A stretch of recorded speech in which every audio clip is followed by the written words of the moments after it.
Coming up on the next episode of Zuzu All Grown Up. Look, Daddy, teacher says every time a bell rings, an angel gets his wings. You're now listening to Zuzu All Grown Up. She's been featured in more than 20 films from the early days of film and television.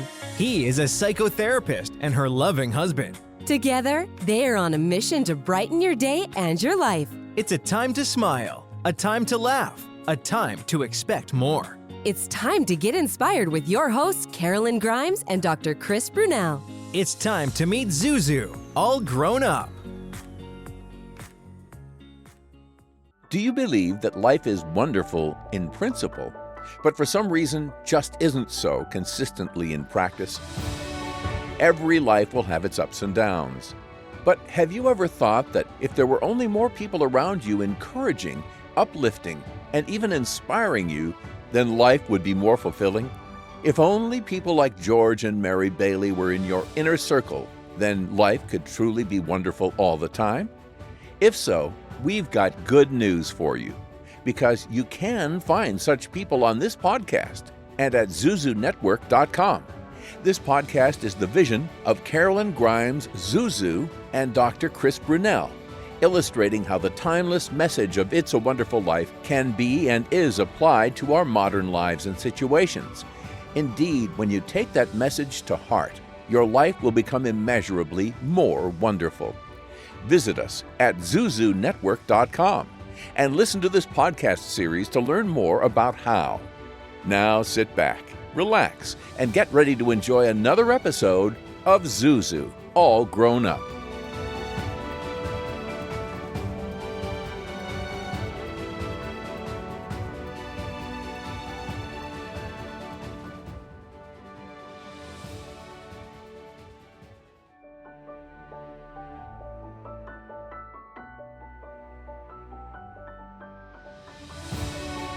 In this special episode of Zuzu, All Grown Up, and throughout this season, we'll honor Dr. Leo Buscaglia, affectionately known as the Hug Doctor, by exploring his profound teachings on love, self-acceptance, and positive connection. As we commemorate what would have been his 100th birthday, we'll delve into the impact his legacy continues to have on countless lives. Join us today for some of the poignant stories and reflections from those who were influenced by his work and share in his mission to spread love and hugs to the world. That's today on this very special edition of Zuzu, All Grown Up.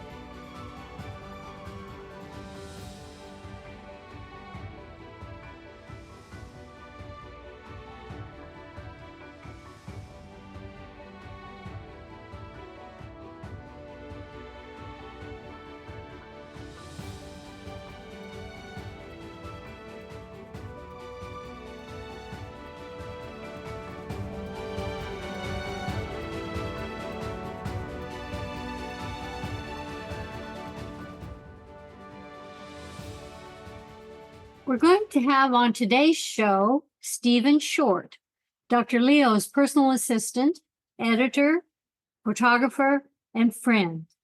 Today's topic, sharing the stories of Dr. Leo Buscaglia. Get ready for miracles. Get ready for Zuzu. All Grown Up. Coming up, we have Stephen Short, the once personal assistant to Dr. Leo Buscaglia and close confidant. He joins us today to talk about his time keeping Dr. Leo organized and the beautiful time they shared together throughout his career. Stephen Short is our guest in this special tribute to Dr. Leo Buscaglia. Hi, Karolyn. Hi, Dr. Chris. Over to you. Today we're joined by Stephen Short. Dr. Leo did so much for this world that we live in today. There are many foundations that he founded, and he was really known for the work that he did to help people get through a lot of messes and things, emotional things in their lives. And he was very prolific in making changes in helping people make it through life. So we welcome you today, Stephen. and we're going to ask you to tell us a little bit about your relationship with Leo. Well, are we're going back in the wagon train days now and leading forward? Probably that's a good place to start. Let's get our spurs on. Let's head on out. We'll do it. Okay, because there's the short version and then there's the long version. I'll go ahead and give you the short version, which is I was in the right place at the right time. You may want some more Thank you. details. That's a great story. Yeah, wasn't that good? It won't take long. People won't get A bored. little with more that. information. Well, go back in time and distance to the Midwest. I had just graduated from a leading Midwestern university, and I was volunteer coordinator at a student after my graduation. One of my responsibilities was to book lecturers for twice a year lecture series that this group had. And usually it was just a straightforward lecture. Somebody standing behind a podium, giving a talk. That was about it.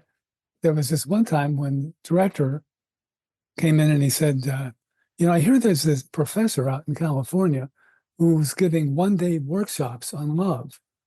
See if he could maybe do something. Well, so back in those days, you just called USC School of Education.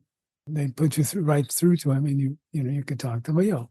So I did call him and talk to him a time or two. And the thing was, we wanted him for a certain date, but being a university professor, he was pretty much on the same schedule that we were, meaning that if there was a class break, a semester break or something like that, he was available after that or during that break time. But so were our students. So that wasn't working. Now, this is the interesting part. Usually with everybody else, it had always been, okay, you've asked him, it didn't work. Now try to find somebody else. But every once in a while, director of the organization would come back in and say, why don't you give that professor, the love professor, another call? Maybe he'll be available. I don't think he will, but all right. And I would call and he wouldn't be, but I was still talking to him, at that time. And so actually we went through this a few times, which nobody has said. It's almost like it was preordained, if I can use that analogy. So it happened that I had a summer job. This student there wasn't much going on in the summertime because everybody was on break. So they didn't mind if you got a summer job somewhere. So I was talking to Leo about the breaks, and I said, well, listen, I'm going to be coming out of California, my first time west of Missouri. He said, in only the way Leo can do, if you get anywhere near Los Angeles or USC, please stop in and see me. So I thought, that's a great start. So as it happened, again, the only people I knew in California, they lived in Long Beach, which is just south of LA. Mm-hmm. And it just so happened that during the 4 days that I was visiting with them, the husband of this couple was going to the University of Southern California to do some research. Oh. And so I said, well, I've never been anywhere. Why don't I go along? And said, well, sure, why not? So I had a chance to, tour the campus. I also was going to find Leo. So I went up in the elevator, the doors open. I stepped out. The hayseeds must have been falling off and come in and do that. So I go into his office, into the office, and his department secretary let him know that I was there. He comes out and he gives me a big hug. Well, what am I supposed to do with that? I mean, I didn't know what that was all about. I found out well enough. That's kind of how I met him. But then there wasn't much time. He was preparing for a class that evening. And he said, well, if you want, we could have a little more time after my class this evening. So I did that. I mean, I stayed around and saw him again later that day. I had been on the bicycling trip prior to this trip to California. I had some pictures that I wanted, I had some photos that I had brought along to have something to do. So we were looking at those, and he saw that they were quite a bit more than just snapshots. They were worth looking at. And he said, I'm working on a book right now. It might be interesting to have a photo to open each chapter, kind of photo that would represent whatever that was. Would you maybe be interested in doing something like that? I said, okay. So we did that. Well, then he also hired me to type the manuscript. This is all pre-computers, this is Oh, yeah. early 70s, I think, 73, 74. And so he always used a blue felt tip pen, which he really pushed down hard on the paper, but he'd write out a page, and then if there were any corrections, he'd scratch it out and write over it. And then when he got it to the point where he liked it, then he would send it to me, or I'd go pick it up, whatever. Then I would type it up for later to go on to the publisher. Well, when you work this closely with somebody for a while like that, then we become friends by then. Didn't want to lose track of each other. By that time, in general, he was getting a bit of fan mail. He'd go out on speaking engagements, usually twice a month. He'd type the manuscript. By that time, he was getting some fair amount of fan mail, which the department secretary was happy to respond to because it was a whole lot more interesting than what the other professors were giving her to. But then because this number was increasing, the other professors were beginning to grumble that Leo was hogging the secretary. So he said, well, would you like to help me with that then? That was pretty easy enough to do and make a little side money. So that's the position I was in by meeting him, I guess you could say. After that, he was working on other projects and various things. So he kept me around to do those other projects. So, Stephen, whatever happened to your job back in the Midwest? Oh, back in the olden days, yeah. Yeah. Did you ever go back, or? It's funny that you should say that, because I didn't go back immediately. Well, my original plan coming from Illinois to California was, I'm a practical Midwesterner, and I wanted to see if California place was all it was cracked up to be. Mm-hmm. So I had booked in some time, tour around a bit.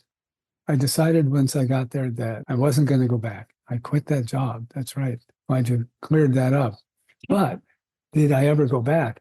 Some years later, after Leo was nationally famous, I did go back with him, and he gave a talk. So it took a long time in the making, but I did finally bring him back alive. Frank Buck brought him back to Southern Illinois University, and he did his talk. Finally. You made it happen. You were talking about how Leo kind of finally emerged as kind of like a star, internationally known. Right. Was that around the time that he did the PBS, or when did that happen? It's like any overnight success. He'd been working his tail off for the previous several years to get to that position.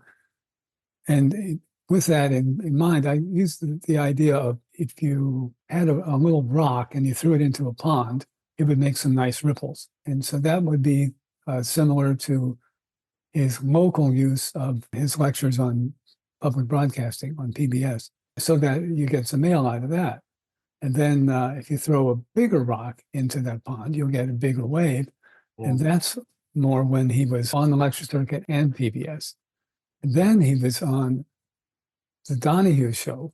Bill Donahue was the king of daytime TV at the time. Yeah. That was like throwing a boulder into this pond. It was just this tidal wave of information, both speaking, requesting lectures, and just in general, writing or asking about this or that.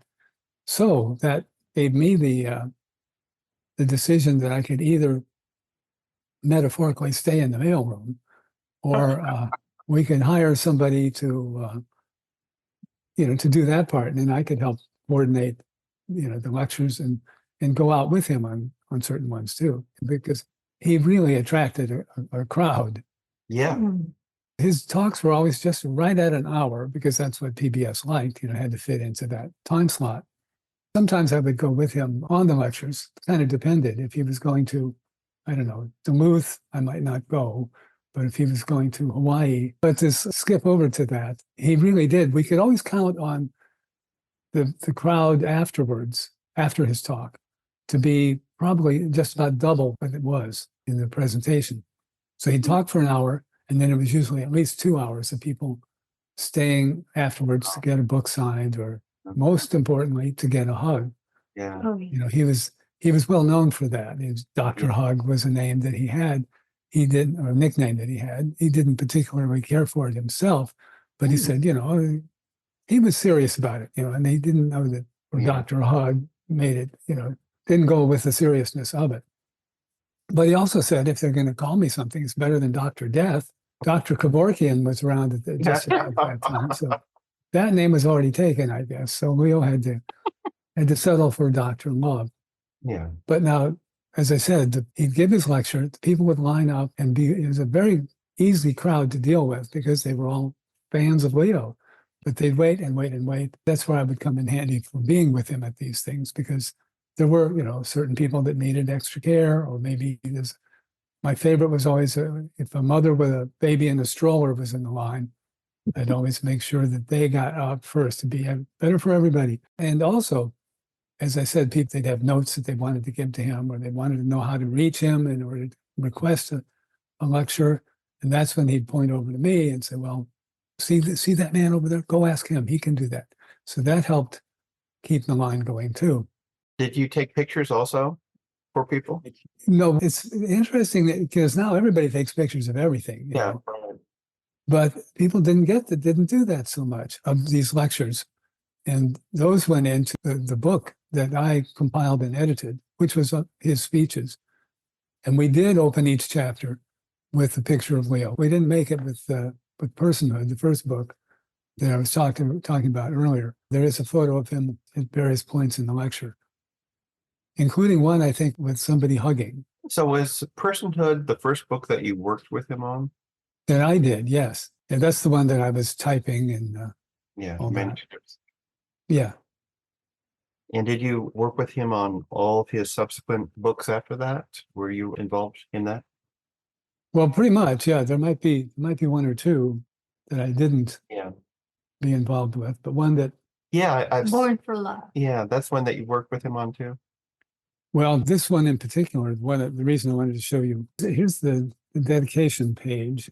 Oh. And what does it say? It's For Stephen Short. Oh, that's wonderful. With gratitude, admiration, and love. Wow. That's great. That's amazing. Wow. And then I did the photo author on the back too. I love that picture. Yeah, I've seen that one. So yes, I worked with him on most everything after that. And he set up a foundation. He did some scholarships at USC. I was involved with that kind of thing too. I was just wondering, with all the fans there, was there ever any? They're nice. It's a good crowd, positive crowd. Was there ever any kind of like problems with crowds? Being overwhelmed? No. There was one time that he had done a lecture, and it looked to me, I was talking with the coordinators, while Leo hadn't come on yet, and I knew that there would be a line for the hug line, as we called it. I looked at this space that they had arranged would be available for that afterwards. I said, this isn't going to work. I'd forgotten why, but there wasn't enough room between or whatever it was. And sure enough, when the time came, everybody was getting bunched up and they're going to have to turn around and go back the way they came. And it was a mess. I got that kind of started and moved over, and we actually went into another room. I said, I told you this wasn't going to work, to whoever the organizer. Sure enough. And so that I don't know if, there was a couple of those kinds of things at that one particular event that was a problem. But otherwise, it was pretty easy to do. It must have required quite a crew to keep track of research and editing and traveling, booking signings and lectures and doing all that, and finding time to write. How many people worked with you guys? Buscaglia Enterprises. We'll join Karolyn and Chris in just a moment with more of Zuzu All Grown Up. First, an important message. Pass it on. Here's my bucket list for the day. Read an article on a news subject. Say only nice things about others. And listen to everyone's opinions. Because making things better requires change. Now, these changes aren't going to show up on your news feed, but they're things I can do. So change something today. It's not going to change the entire world, but it's going to change your world. Change is in you. Pass it on. From PassItOn.com. Start your morning right with premium coffee roasts available at ZuzuNetwork.com, and drink them in your Zuzu All Grown Up coffee mug. Also perfect for tea and hot chocolate. Stay inspired throughout the day with the same gratitude journal used by Karolyn and Chris, and check out t-shirts, hats, books, Christmas keepsakes, and more at ZuzuNetwork.com/shop. Are you wondering whether to sell or donate the car you no longer need or want? Consider that. Donating it to a legitimate, legally recognized nonprofit organization, not only will you receive a tax deduction, but you'll be contributing to a worthy cause. Finding a worthy nonprofit organization can be time-consuming and even a bit stressful. I'm here to present to you one of the most amazing, legitimate 501c3 nonprofit organizations in the world. The United Breast Cancer Foundation. The UBCF provides screenings, treatments, aftercare services, educational materials, as well as patient and family assistance. We ask that you help in that mission by donating your unwanted or unused vehicle to the UBCF. Simply call 888-842-5505. The process is fast and easy. Call 888-842-5505. 888-842-5505. Help us in our mission and get a tax deduction. Call 888-842-5505. Thank you for your support. Sometimes life is wonderful, and sometimes it's not. Cherish the good, but always be prepared for life's challenges. At Private Healthcare, we provide the peace of mind you deserve. With Private Healthcare, you'll get the coverage you want and healthcare you need. If your employer doesn't supply healthcare coverage and you don't qualify for Medicare or Medicaid, you need to give us a call right now. Private healthcare is private health insurance for ages 65 and under with medical, dental, vision, and even prescription coverage. When life comes at you unexpectedly, you need to be ready, and health insurance is your financial safety net. If you're looking for health coverage at the best price and your annual household income is $35,000 or more, give us a call at 800-683-4655. That's 800-863-4655. 800-683-4655. A careless driver can change your life in an instant. Do you know what to do or who to call? If you've been injured in a motor vehicle accident and don't have an attorney, call Auto Accident Help Desk for a free consultation. We can answer all of your questions and estimate the potential value of your case. Call Auto Accident Help Desk and connect with an expert personal injury attorney. Call 800-297-9766. 800-297-9766. Don't worry how to handle your medical bills, lost wages, and pain. We will get you the money you deserve. They got me way more than the insurance company offered. The consultation is free, and you don't pay any legal fees unless we win or settle your case. Make the smart call if you've been injured in an auto accident. Call Auto Accident Help Desk for a free legal consultation. Call 800-297-9766. 800-297-9766. 800-297-9766. Auto Accident Help Desk. Join Zuzu's network today at zuzunetwork.com/join. Karolyn is creating an international network of aspiring angels, everyday people who believe that they can help make the world a better place by making life better for even just one other person. Let us know you want to earn your wings at zuzunetwork.com/join, and Karolyn and Chris will send you inspirational material to support you in your journey. We're back with more Zuzu All Grown Up. Opens another, no, actually, no, it was pretty bare bones.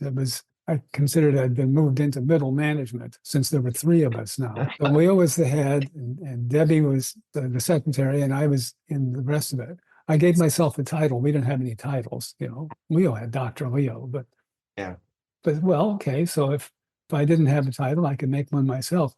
The light opera English performers. So I was able to make up my own title, and so I became Most High and Revered Administrator. So that is an answer to your question. There were 2.5 people. Debbie was there in the afternoon, and I was there all the time, and Leo was or was not elsewhere.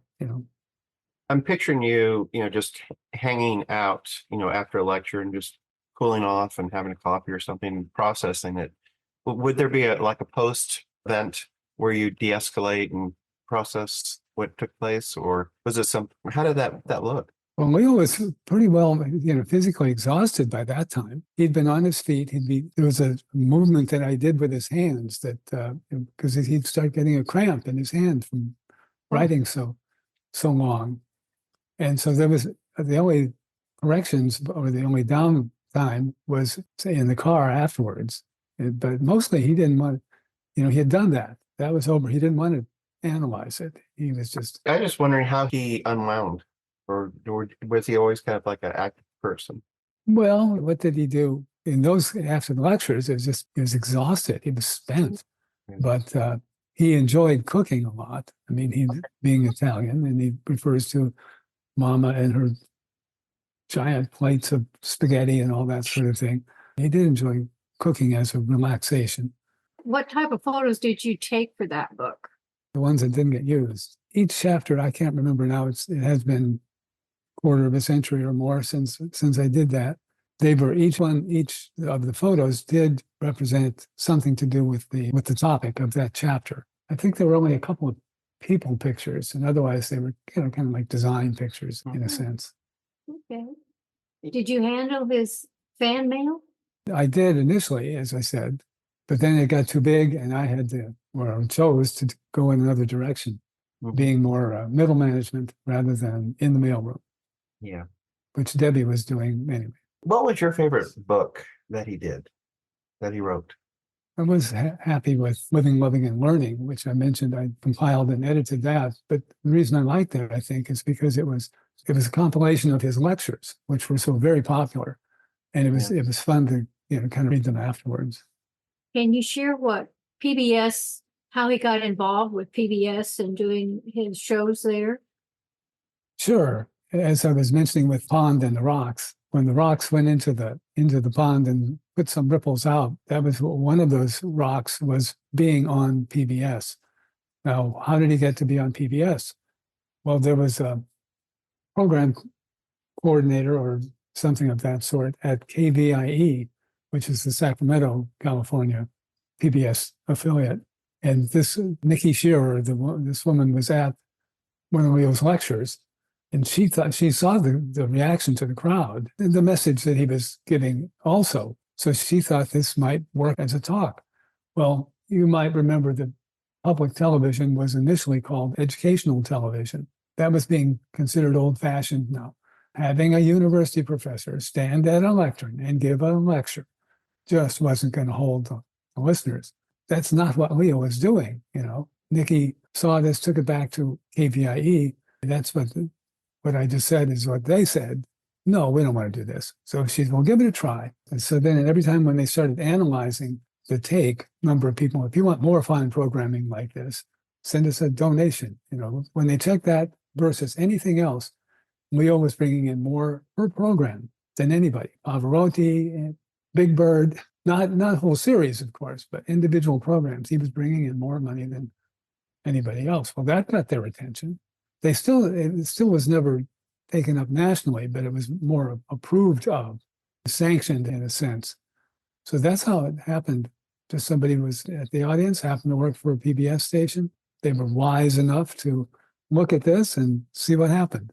Flourished just a little bit. In this world, it seems as though that there's, we see a lot of, terrible bad news on TV and the papers. It's so refreshing. I think the messages that he has are timeless, as far as being able to talk about, our true internal nature, which is, I think, to feel loved and to love. And it's something that's, for some reason, it's not taught in our schools. It's not, really discussed actually. It's, it's almost taboo. A wife and a husband would, talk about that, let alone in public. Was there any kind of pushback? I mean, how could there be controversial to talk about love? I can't imagine it would be, but was there any kind of controversy around? There really wasn't anything, because once you saw what it was, what he was talking about, that might even have drawn them in. Ooh, it's going to be a workshop on love, is it? Okay. Yeah. But, when you got there, he had started a class at the university. It was a non-credit class, the love class that was interacting with the students. And he said he wasn't lecturing, he was facilitating. But so the other students got a chance to, all the students had a chance to ask questions or respond to something. So it was very interactive in that sense. The controversy that might have been was never, it wasn't there. There was no controversy. As you said, how could you complain about love in the lowercase sense? What was your role when he started being a guest on shows like Phil Donahue and Oprah, David Letterman, Good Morning America? Well, interestingly enough, I had very little involvement in that part because by that time he had a publicist for the book that was hired for whichever book he was doing. And then they're the ones who book somebody to be on those shows. Because, okay, so Leo may be good, but what's to follow? Well, he didn't have anything to follow. The publicist would, because they represent other people. I didn't get to meet Oprah. I did meet Oprah because she was just doing her Chicago show at that time. It's interesting that both Phil Donahue and Oprah Winfrey came out of the Windy City. Leo was on her Chicago show. All these programs have a stadium. They have seating. But Leo's was always so popular, they had so many requests for tickets to get in that they actually had to move this to a much larger auditorium. I think they moved it to a movie theater to help accommodate the crowd. No, I wasn't there for that one. So I didn't have much of a role at that point in that element. What was your role at that time?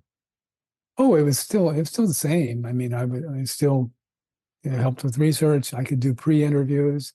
I either did it or saw that it got done, whatever that may be, how I described my role. Did your stand-up comedy routine conflict with his schedule? Again, just as what could be wrong about love, what could be wrong about humor? Did you have difficult situations working with the fans and keeping them away from him or giving him space and things like that? Was that a hard job to do? Just a handful of times I noticed that. It wasn't. Most of the time people were respectful? Oh, yeah. Oh. Now, the things that he hated, though, was being recognized. We'll join Karolyn and Chris in just a moment with more of Zuzu All Grown Up. First, an important message. To find out more about the organization featured in today's episode or a previous episode and to learn more about how you can help, go to zuzunetwork.com/beanangel. The possibility of lung cancer can be pretty scary, especially if you're one of approximately 8 million current or former smokers at high risk. That's why SaveByTheScan.org wants you to know that now there's a breakthrough low-dose CT scan that can detect lung cancer early, and it only takes 60 seconds. You stop smoking, now start screening. For an easy quiz to see if you're eligible, visit SaveByTheScan.org. It could save your life. SaveByTheScan.org is brought to you by the American Lung Association's Lung Force Initiative and the Ad Council. This is an important announcement for anyone who wants health insurance, even if you missed the deadline. Right now, you can get the health insurance you and your family need from top insurance providers, even if you have pre-existing conditions or no insurance at all. The Plus Benefits Health Insurance toll-free number has been extended to help anyone who wants health insurance coverage now, or if you need a better plan or a lower price. Call Plus Benefits Health Insurance now at 800-332-1993. The call is 100% free and the help is real. Call 800-332-1993. That's 800-332-1993.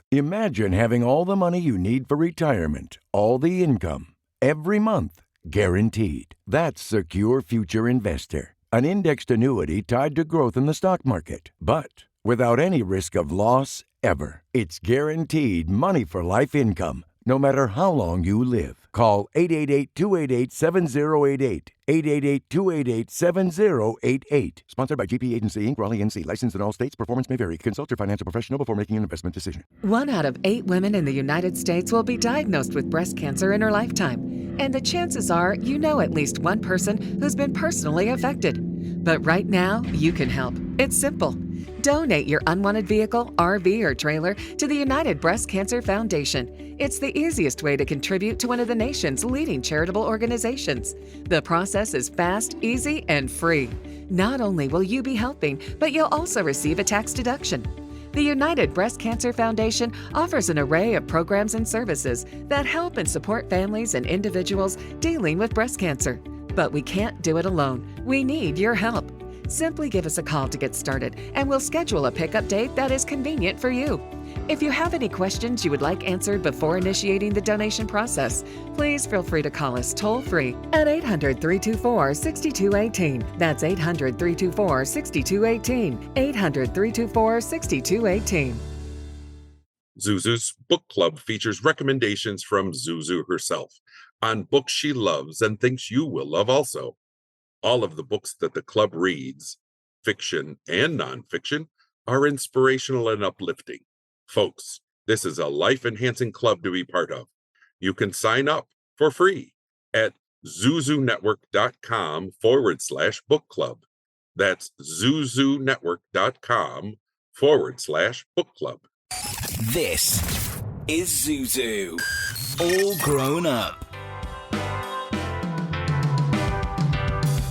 You know, if we were at some show together, and and we were in the audience, the speaker said, "Well, I see we have a celebrity in the audience tonight." Oh no! And Leo started looking around. I said, I think it's you. He said, "Oh, I hope not." Because I mean, this was time off, and you asked about unwinding. Going to theater was another big passion of his. But when they tried to get him, well, they didn't know he was there. You'd occasionally have somebody who come up and say, "Did anybody ever tell you you look like Leo Buscaglia?" And he'd say, "Well, that's because I am." "Oh, are you really, really?" But then you didn't want to have a crowd. Once, just once, there was a fellow who came up and was starting to say, "Hey, Leo Buscaglia's out here, look," because we were going back to the car or whatever it was. And that got a little bit of attention, but that's not what you wanted either. That was also a problem that didn't really exist. When you go out to a restaurant or something, would he be bombarded with people, or would they respect his privacy? Well, yeah, just occasionally that somebody might come over and say, "I don't want to bother you." But again, that would not create a stir. Everybody from the audience, it wouldn't be like George Clooney coming in or something. I think he would probably have a bigger problem than Leo did. Where can people learn about Dr. Leo and purchase his books? Oh, well, I think at this point, it would have to be through the publisher directly. Although, at fine bookstores everywhere. At one time, he did have 4 books on the national bestseller list at one time, which is pretty amazing. Go online, type in Slack Inc., and there's a tab for Leo's books. You could ask at a bookstore if you can find one anymore. I was just checking on Amazon earlier today, and you can find them there. Okay, there you go. They're available. You could even probably get them used, on eBay or something like that. Yeah, sure. Yeah. Sure. Do you have a favorite memory you'd like to share of your friend, Dr. Leo?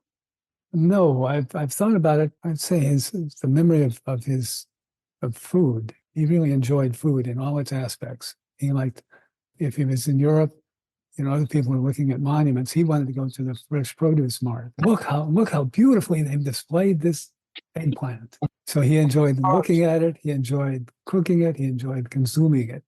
So I think that's a good one. So you got to go all over the world with him.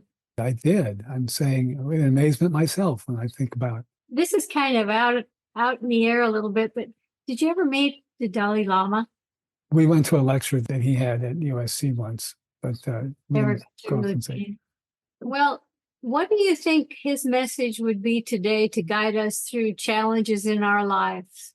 He always said he didn't like to give advice. I don't give advice. The wise don't need it, and fools won't heed it. Oh, I like that. And then the other way through that too is, if you have a problem and you're thinking about it, to stop asking questions and start living into the answers. Oh, that's very profound. Wow. I think that you had this job that was kind of a jack of all trades to help him and to be a part of his message to people.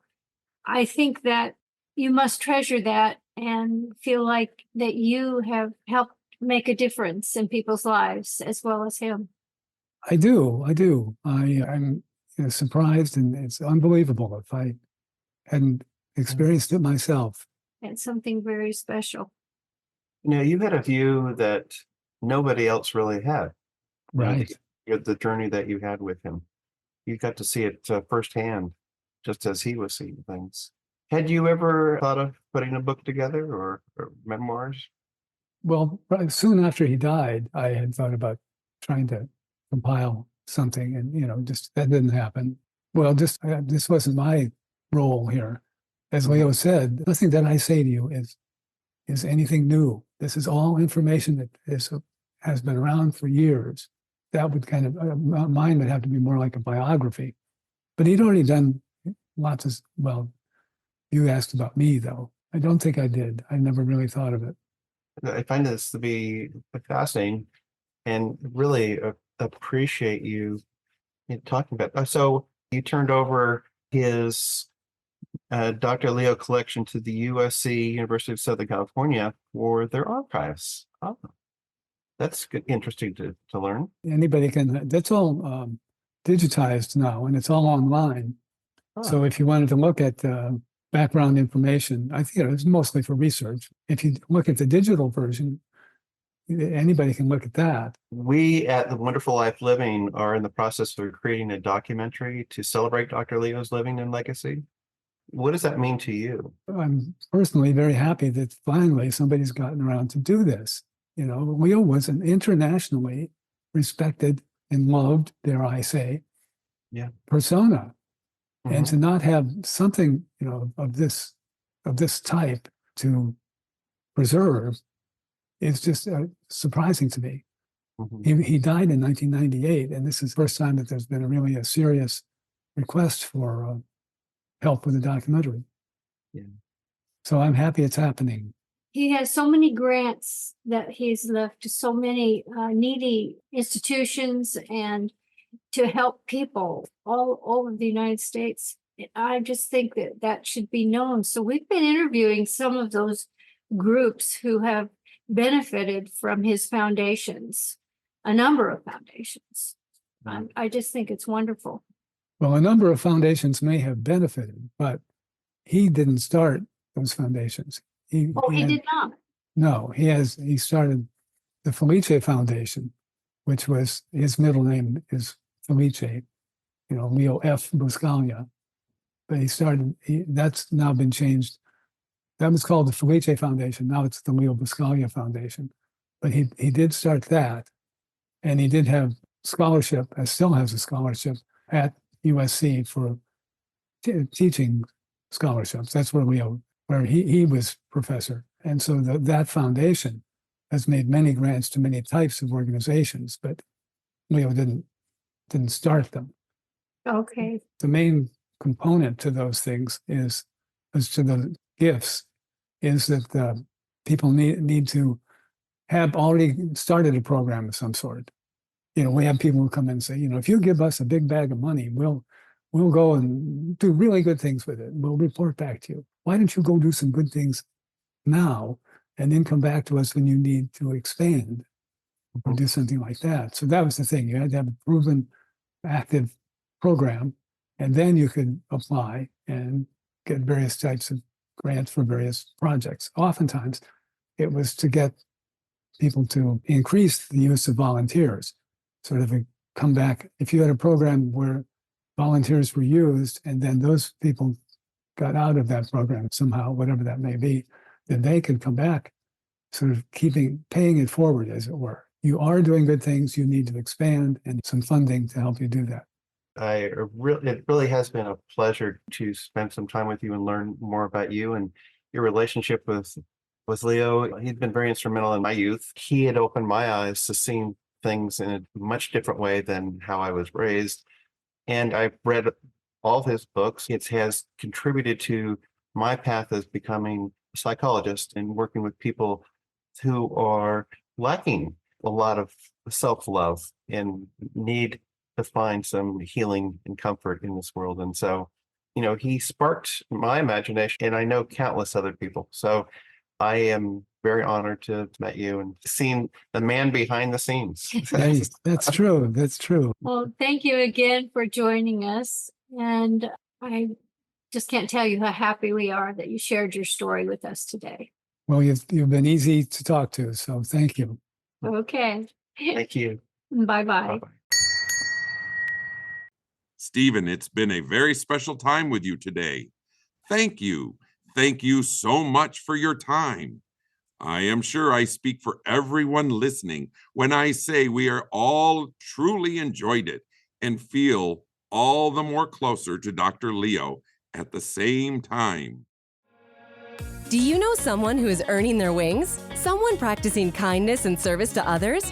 Perhaps an organization or initiative helping make the world we live in a kinder, sweeter place. Or maybe you've witnessed the miraculous, the divine, the magnificent in some way in your life and you'd like to share it with others. Go to zuzunetwork.com/tellmystory and let us know more. You may end up being featured on an upcoming episode of Zuzu All Grown Up. That's zuzunetwork.com/tellmystory.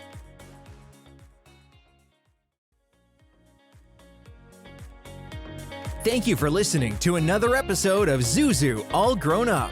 We hope you've been inspired to live your most wonderful life now and to help those around you do the same. Remember, no matter what you're going through, no matter who you are, there are people who care about you and your life makes a difference. It is a wonderful life. Check out ZuzuNetwork.com for more on today's and other episodes, including transcripts and merchandise you won't want to be without. New episodes are coming soon.